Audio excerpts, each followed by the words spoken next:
Avez-vous déjà senti que votre corps ne répond plus comme avant, même lorsque l'envie de bouger est encore bien vivante en vous? Beaucoup de gens croient que les chutes et les douleurs articulaires font simplement partie du vieillissement naturel, comme si c'était inévitable.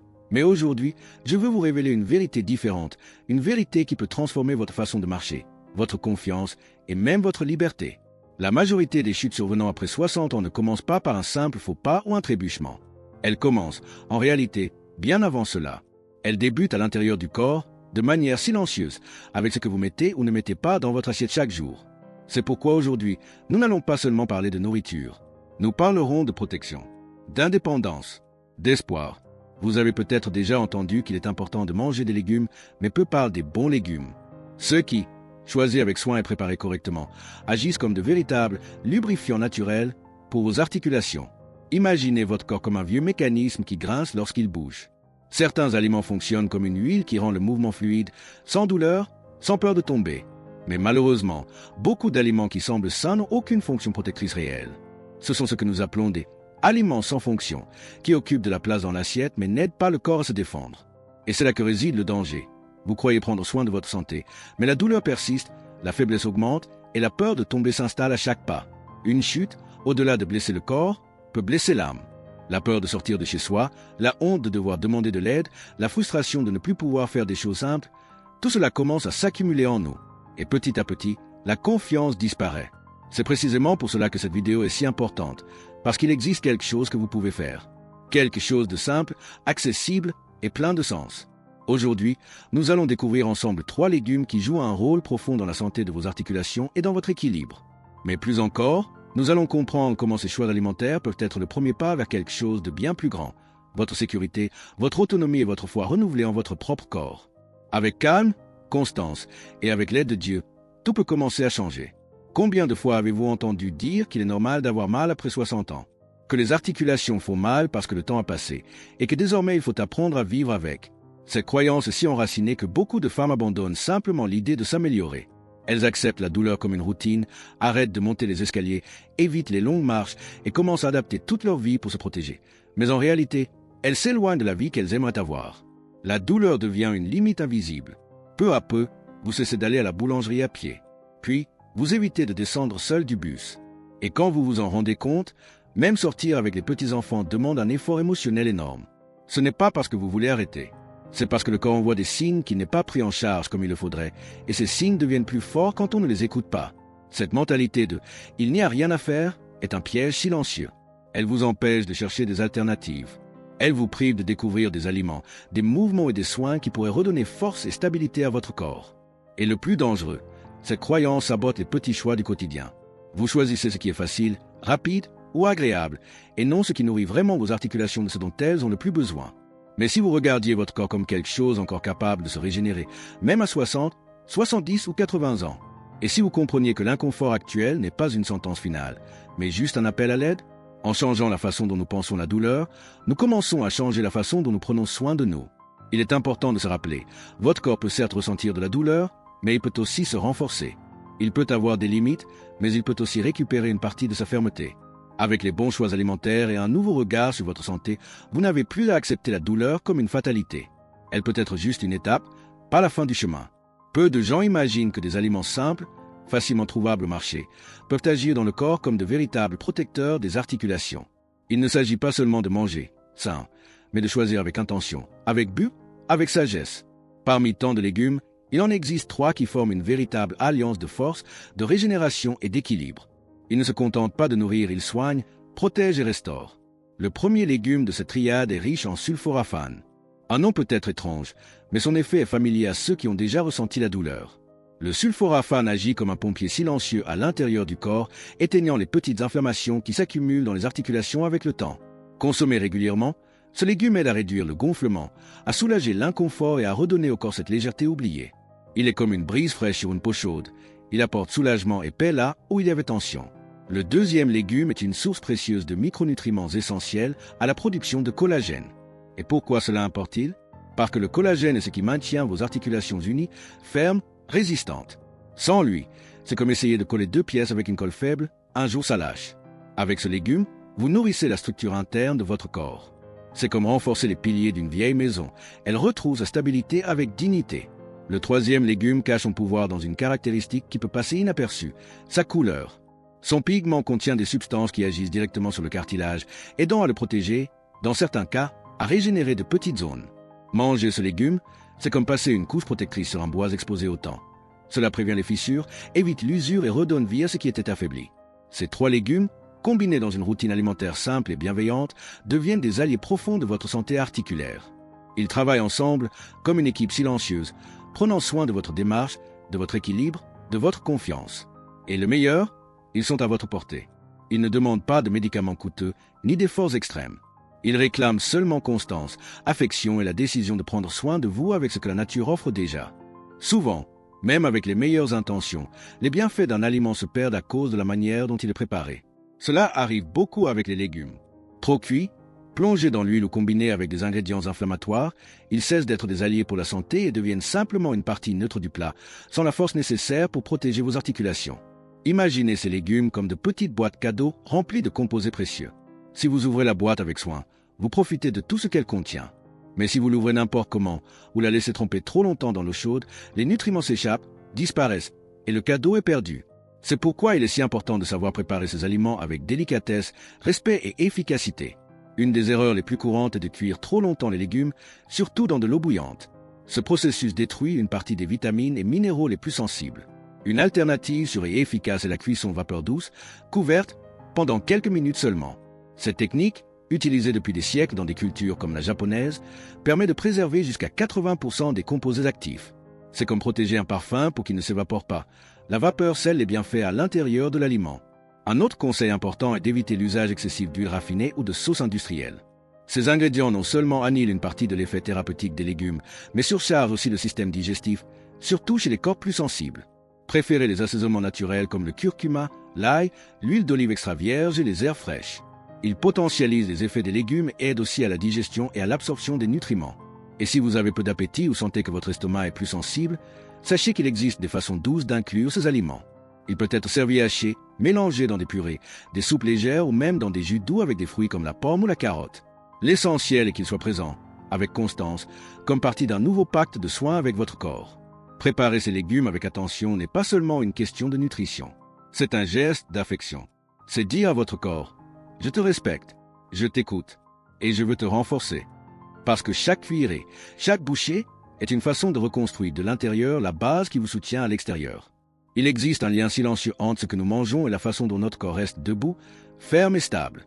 Ce lien est souvent ignoré parce que l'effet des aliments n'est pas immédiat comme celui d'un médicament, mais il est profond, constant et décisif.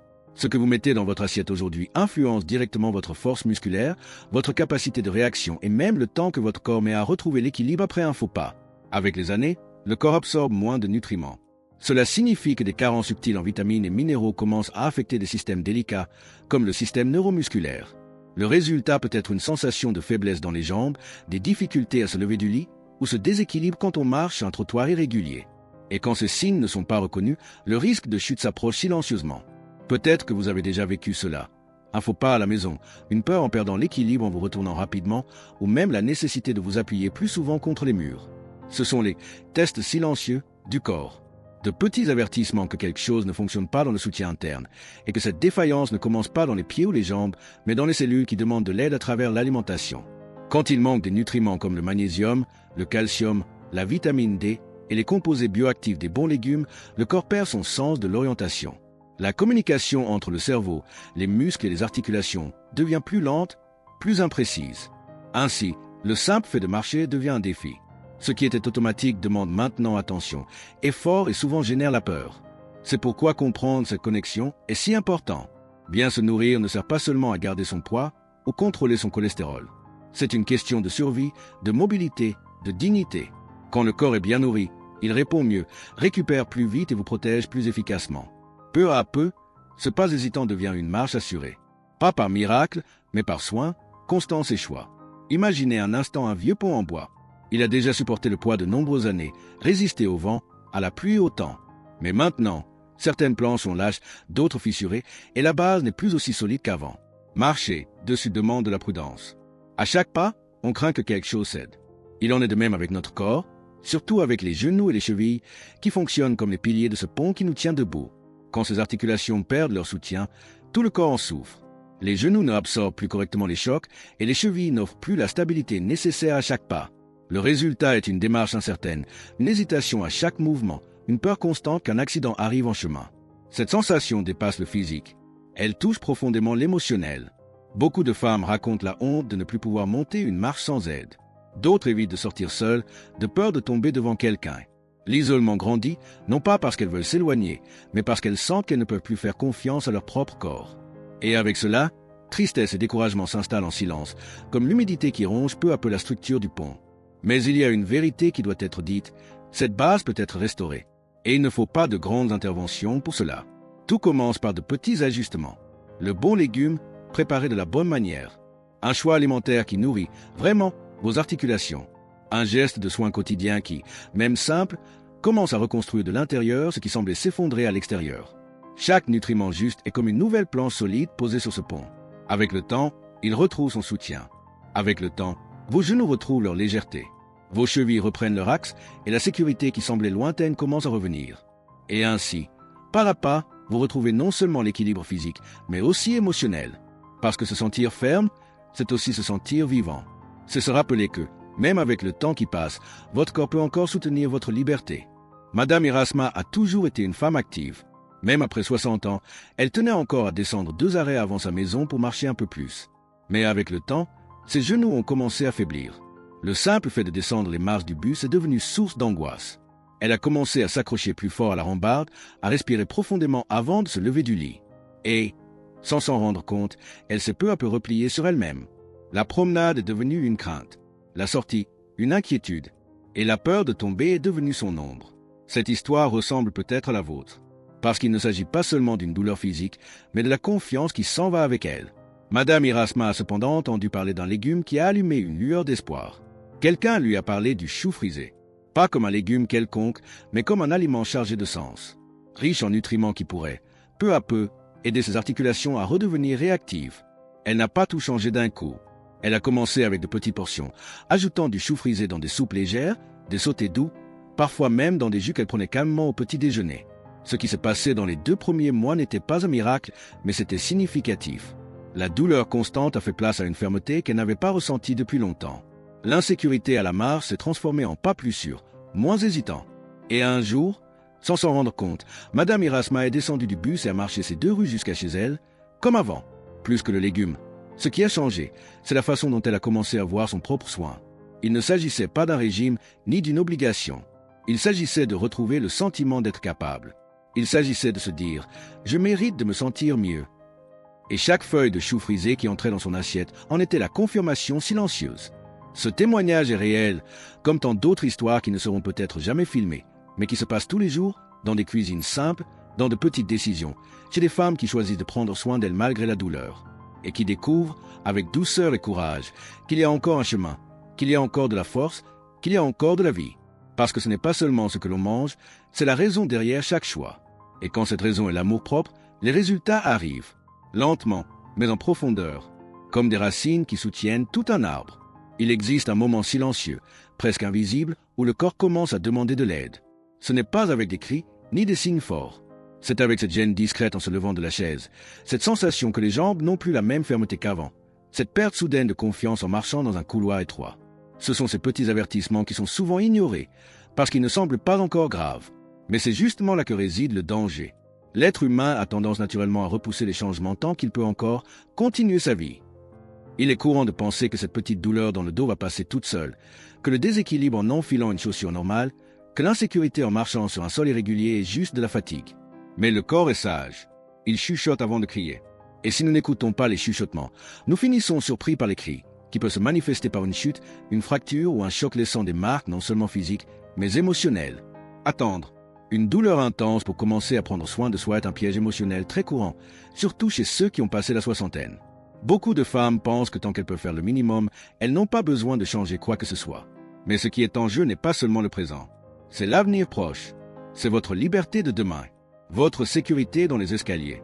Votre confiance en sortant seul de chez vous.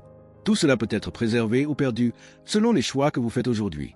Il est important de se rappeler que prendre soin de son alimentation, renforcer son corps et adopter de petits gestes d'auto-soin ne sont pas des choses que l'on fait seulement lorsque la douleur s'installe. Ce sont des actions que l'on fait pour que la douleur ne vienne pas, pour que le corps n'ait pas à crier, pour que la vie puisse continuer à être vécue avec autonomie, dignité et joie. Chaque choix anticipé est une protection plantée avec amour. Chaque légume aux fonctions curatives dans l'assiette est un pas que vous faites avant que le sol ne vous manque. Et cette décision, même simple, a un pouvoir immense, celui d'éviter les chutes, de renforcer vos articulations et de garder vivante votre capacité à vous mouvoir librement. Parce qu'attendre de changer après que le corps est déjà cédé est toujours plus difficile. Mais commencer maintenant, avec douceur et constance, est une manière de se dire « Je prends soin de moi avant que la douleur n'arrive ». Tout au long de cette vidéo, nous avons parlé de douleur, de peur et de limitations souvent considérées comme une fatalité du vieillissement. Mais la vérité, c'est que chacune de ces difficultés porte aussi une opportunité. L'opportunité de regarder son propre corps avec plus de soin, de voir ce dont il a besoin, de ce qu'il peut encore récupérer. Et surtout, l'opportunité de choisir un chemin différent. Un chemin qui commence dans l'assiette, mais qui s'étend au pas, à l'équilibre et à la liberté de vivre plus sereinement. L'alimentation, quand elle est faite avec conscience, devient un bouclier. Chaque légume choisi avec intention est un outil de renforcement. Pas seulement pour les os et les muscles, mais pour votre confiance et votre paix intérieure. Manger n'est plus seulement une question d'étancher la faim. C'est une décision stratégique, un investissement silencieux dans votre indépendance. C'est comme planter un arbre dans votre jardin. On ne voit pas les fruits le lendemain, mais on sait qu'ils viendront s'il y a constance. La nouvelle vision que je vous invite à adopter est celle-ci. Considérez chaque repas comme un acte d'auto-soin. Comme une déclaration silencieuse que vous voulez rester ferme, rester active, continuer à marcher avec dignité. Il ne s'agit pas de régimes difficiles, ni de changements radicaux. Il s'agit de petits gestes, répétés avec affection. Il s'agit de revenir à la simplicité, à la force venue de la terre, à la sagesse des aliments qui nourrissent vraiment. Et si vous êtes arrivé jusqu'ici, je vous invite à faire un petit test. Choisissez ces 3 légumes. Intégrez-les dans vos repas pendant 7 jours. Observez comment votre corps réagit. Écoutez les signes. Ressentez la différence. Et si quelque chose commence à changer, même petit, même subtil, sachez que c'est le début de quelque chose de plus grand. C'est votre base qui se renforce. C'est votre pont qui se reconstruit. C'est votre racine qui prend de la fermeté. Parce que, tout comme un arbre ne tient debout que lorsque ses racines sont bien nourries, vous aussi avez besoin de cette base solide pour continuer à marcher librement. Et cette force commence, chaque jour, par ce que vous choisissez de mettre dans votre assiette. Avec calme, avec constance. Et, avec la bénédiction de Dieu, avec un nouveau sens à chaque pas. Cliquez sur la vidéo qu'il vous recommande maintenant.